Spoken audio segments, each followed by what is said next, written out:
आपका हमारे चैनल में स्वागत है। आज हम भारतीय पौराणिक कथाओं के सबसे वीर योद्धाओं में से एक अभिमन्यु की महाकवि गाथा में प्रवेश करेंगे। एक ऐसा पात्र जिसकी वीरता और दुखद भाग्य ने कई दिलों को छू लिया है। अभिमन्यु की कहानी केवल युद्ध में साहस की नहीं, बल्कि कर्तव्य, बलिदान और धर्म की जटिलताओं की भी है।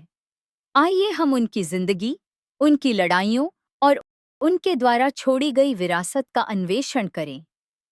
अभिमन्यु का जन्म इंद्रप्रस्थ के भव्य नगर में हुआ। वह अर्जुन, तीसरे पांडव और सुभद्र, भगवान कृष्ण की बहन, के पुत्र थे।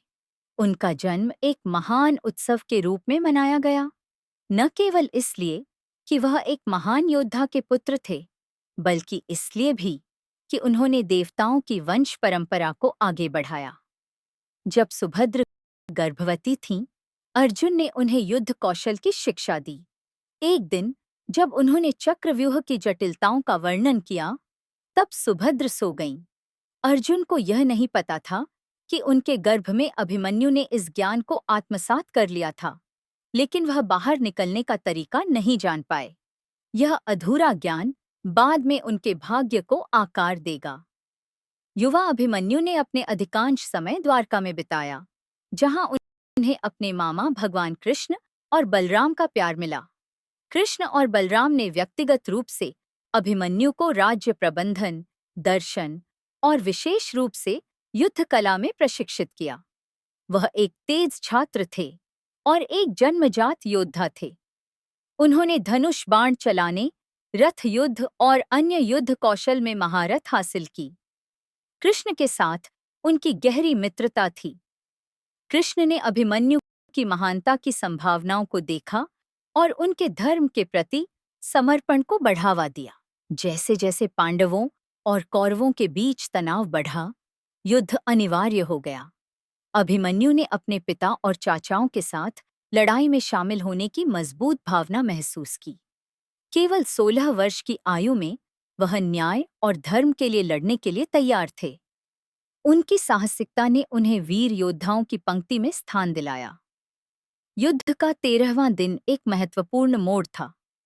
द्रोणाचार्य ने युधिष्ठिर को पकड़ने के लिए चक्रव्यूह बनाने की योजना बनाई।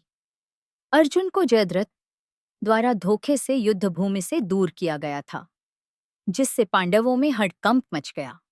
केवल अभिमन्यु ही चक्रव्यूह में प्रवेश करने का ज्ञान रखता था। युवा होने के बावजूद उन्होंने बिना किसी हिचकिचाहट के आगे बढ़ने का निर्णय लिया। उन्हें पता था कि उन्हें अपने परिवार की रक्षा करनी है और धर्म का पालन करना है। अभिमन्यु ने साहस के साथ युद्धभूमि में कदम रखा। उन्होंने अद्वितीय साहस दिखाया और अपनी वीरता से सभी को हैरत में डाल दिया।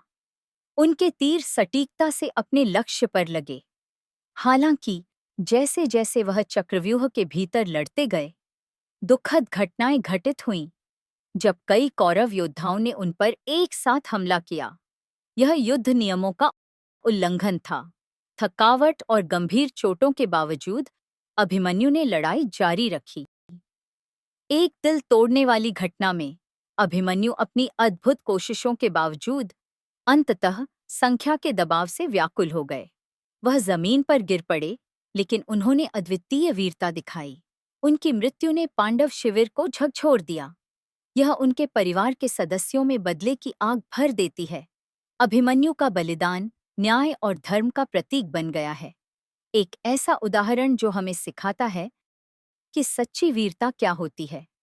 हालांकि अभिमन्यु का जीवन दुखद रूप से समाप्त हो गया, लेकिन उनकी विरासत उनके पुत्र परीक्षित द्वारा जीवित रही, जो युद्ध के बाद युधिष्ठिर से राजगद्दी प्राप्त करता है। अभिमन्यु आज भी साहस और बलिदान का अमर प्रतीक हैं।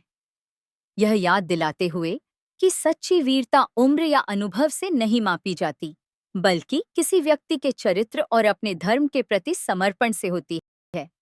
आज हमारे साथ जुड़ने के लिए धन्यवाद, जब हमने महाभारत से इस अद्भुत कहानी को साझा किया।